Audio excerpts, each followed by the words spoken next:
ادھر آپ ہی بلندی پہ اور ان کے اوپر اعلیٰ ہو جائیں گے. وَأَلْقِ مَا فِي يَمِينِكَ تَلْقَفْ مَا صَنَعُوا. اس کے بعد توقعات تو یہ ہے کہ لاٹھی بھیج دو اور ان کا سارا سحر ظاہر ہو جائے گا. یہ حقیقت ہے کہ اثر اتنا بڑا ہوا. اللہ تعالیٰ دوسری آیت میں فرماتے ہیں وَجَاءُوا بِسِحْرٍ عَظِيمٍ. ترجمے میں پڑھیں گے گریٹ میجک، بہت بڑا جادو پیش کر کے آئے.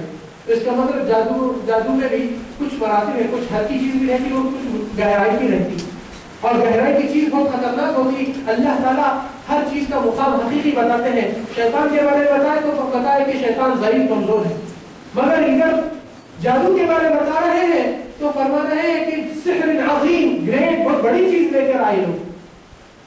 تو اللہ تعالیٰ حقائق کو بیان کرتے ہیں، جو چیز ہے ویسا ہی بیان کرتے ہیں. تو قرآن کے اندر اس کی تصدیق ہے کہ جادو کا اثر ہے اور ہوتا بھی ہے. اور پھر اب آگے بڑھیں گے کہ یہ جادو کے دلائل تو ابھی آپ کے سامنے جو آیت ہے وہ خود اس کی دلائل موجود ہے. اور سحر کے اندر آپ کو معلوم ہونا چاہیے کہ اس میں بہت خطرناک، بہت بڑے چیزاں باہر سے ہوتے ہیں اور اندر سے اس سے زیادہ کفر تک انسان کو پہنچاتے ہیں. کیونکہ سحر کرنا ایک معمولی کام نہیں. سورہ بقرہ آیت نمبر 102 میں اللہ تعالیٰ فرمائے فَيَتَعَلَّمُونَ مِنْهُمَا. یہ چیز ایسی سیکھتے ہیں مَا يُفَرِّقُونَ بِهِ بَيْنَ الْمَرْءِ وَزَوْجِهِ. جو شوہر اور بیوی کے درمیان جدائی ڈالنے کی نوبت بھی آ جاتی ہے، سحر تفریق جس کو کہا جاتا ہے. اور اللہ تعالیٰ فرمائے وَمَا هُمْ بِضَارِّينَ بِهِ مِنْ أَحَدٍ. کسی کو نقصان نہیں پہنچا سکتے الا بِإِذْنِ اللَّهِ، الا جتنا اللہ تعالیٰ اس میں یہ چیز مقرر کیا. وَيَتَعَلَّمُونَ. اور لوگ وہ چیز سیکھتے ہیں مَا يَضُرُّهُمْ، جو ان کے لیے نقصان ہے، وَلَا يَنفَعُهُمْ، یہ فائدہ مند کی چیز ہرگز نہیں. وَلَقَدْ عَلِمُوا لَمَنِ اشْتَرَاهُ. اور وہ لوگ جان چکے ہیں کہ ایسی چیز کو اپنانے والے مَا لَهُ فِي الْآخِرَةِ مِنْ خَلَاقٍ، قیامت کے دن کوئی ایسی کامیابی ایسا کو ملنے والی ہے. وَلَبِئْسَ مَا شَرَوْا بِهِ أَنفُسَهُمْ. اور بہت بدترین چیز کو پا کر یہ لوگ قیامت کے دن آئیں گے. لَوْ كَانُوا يَعْلَمُونَ. اگر یہ لوگ کو پتا ہے. تو اس میں 4 سوالات عجیب و غریب آتے ہیں اور اس کے اندر بہت ضروری ہے کہ ایک چیز کو سمجھنا اور ماحول کے اندر اس چیز کا اصلاح کرنا ضروری ہے. پہلی چیز، سحر کی حقیقت اور معنی اور آیات سامنے آ چکے ہیں. سحر کا بیس ایک انسان ہوتا ہے جو اپنے ایمان کا سودا کرتا ہے اور رول کرنے والے اجنہ اور شیاطین سے اپنے آپ کے اندر وہ چیز کو جڑانے کی کوشش کرتا ہے. مگر آپ کو معلوم ہونا چاہیے اعمال کفر کے اور اللہ کی بڑائی کو ختم کر کے، اللہ تعالیٰ کے کلام کی بے حرمتی کر کے، مختلف ایسے اعمال کرنے کے بعد ہی یہ آدمی کو ممبرشپ ملتی ہے شیاطین کی مملکت میں. اور شیاطین اس کے ممبر، اس کے آس پاس کے ساتھیاں، کیونکہ جب انہیں اس آدمی نے اپنے ایمان کو بیچ چکا ہے، اللہ کی بڑائی کو ٹھکرایا ہے اور تیار ہو گیا ہے کہ زمین پہ اللہ کے خلاف اللہ کے بندوں کو اللہ سے گمراہ کر دے راستے سے اور فساد اور کفر مچائے، تو شیاطین اس کے ہم خیال ہو جائے. مگر یہ چیز کو پیش کرنے کے لیے آپ کو معلوم ہونا چاہیے کہ زمین پہ مختلف مقامات پہ جنوں کے آبادیاں ہیں اور مختلف بڑے بڑے مملکت، ان کی کنگڈم، ان کی حکومتیں رہتی ہیں. ان کے اندر بھی بڑے سرپرست اور بڑے سرکشاں بڑے مانے جاتے ہیں اور ان کے ماتحت بہت سے لاکھوں کی تعداد افراد رہتی ہیں. اور یہ لوگ اپنے افراد کو اپنے احکام سے پابندی سے لے کے چلاتے ہیں. اور جہاں پر بھی یہ جادوگر اپنا رول لے کر لوگوں کو گمراہ یا پریشان کرنے کی کوشش کرتا ہے اور یہ اعمال بچانے کے لیے زمین پہ اس کو 3 چیزوں کی ضرورت رہتی ہے. ایک، نہ سمجھ لوگ جو اسلام اور توحید سے واقف نہیں، جو اللہ کی بڑائی کو نہیں کرتے. نمبر 2، کہ جو لوگ جس طرح عقیدہ اور تصور اور ایمان اللہ سے زیادہ ایسوں پہ لاتے ہیں. اور نمبر 3، جو کمزور ذہن کے لوگ، کچے کان، جو بولا گیا وہاں پر سن لیتے ہیں.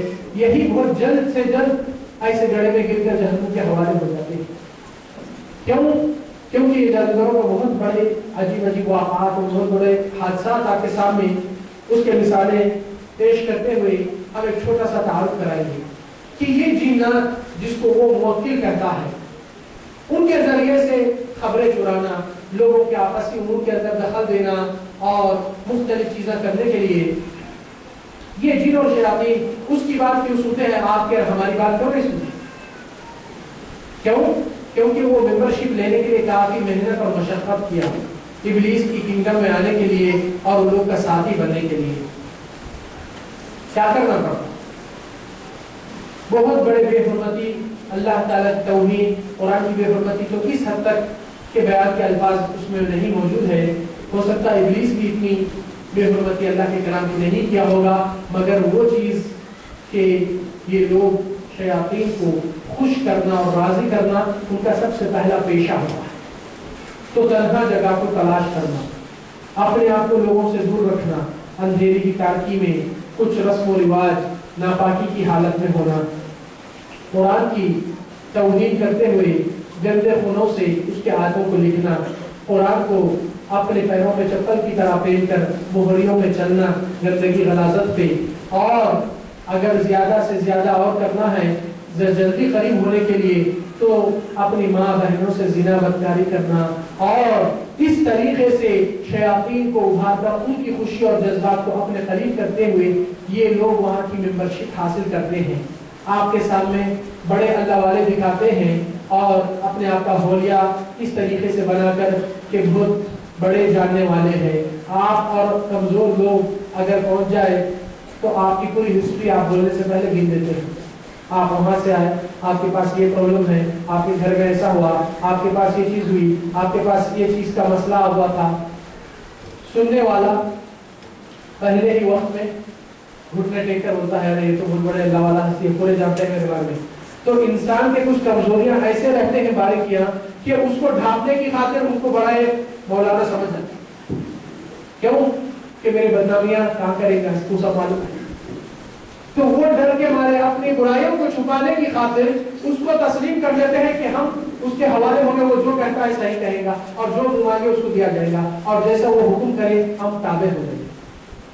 آپ کو معلوم ہونا چاہیے کہ نبی صلی اللہ علیہ وسلم کی مدینہ میں امام احمد کے دور میں ایک واقعہ ہوا تھا کہ ایک آدمی آیا اور مدینہ کے اندر لوگوں کا ایک بہت بڑا تماشا ماجرا ٹھہر گیا ہے کہ وہ آدمی کے پاس جتنے لوگ چاول کے یا دال کے یا چاول یعنی کنکر بھی ہاتھ میں لے کر آئیں گے تو مٹھی بند کر کے رات ٹھہریے تو آپ کو بول دیتا ہے آپ کے مٹھی میں 20 ہے، 13 ہے، 15 ہے، 16 ہے، 50 ہے.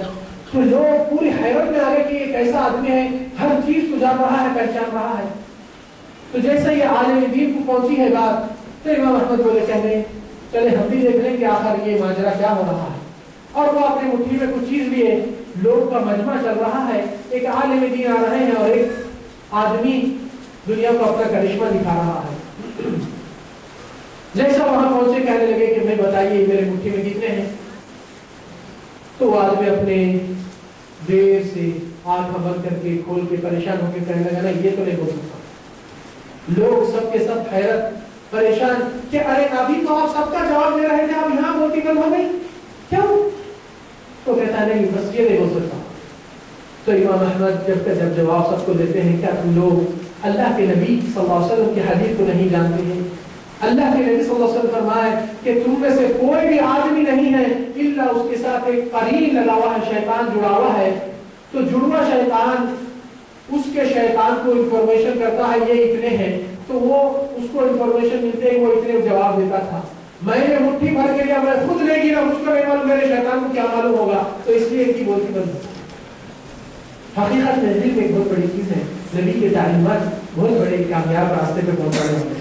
تو وہ قریب سے بات چلا کر ادھر آپ کے گھٹنے دکھا دیتا ہے، آپ کو تابع بنا دیتا ہے اور آپ سمجھنا کہ بھائی میں کس سے آ کے مل لیا، جبکہ اللہ کی نافرمانی سے کوئی کامیابی نہیں ہو سکتی.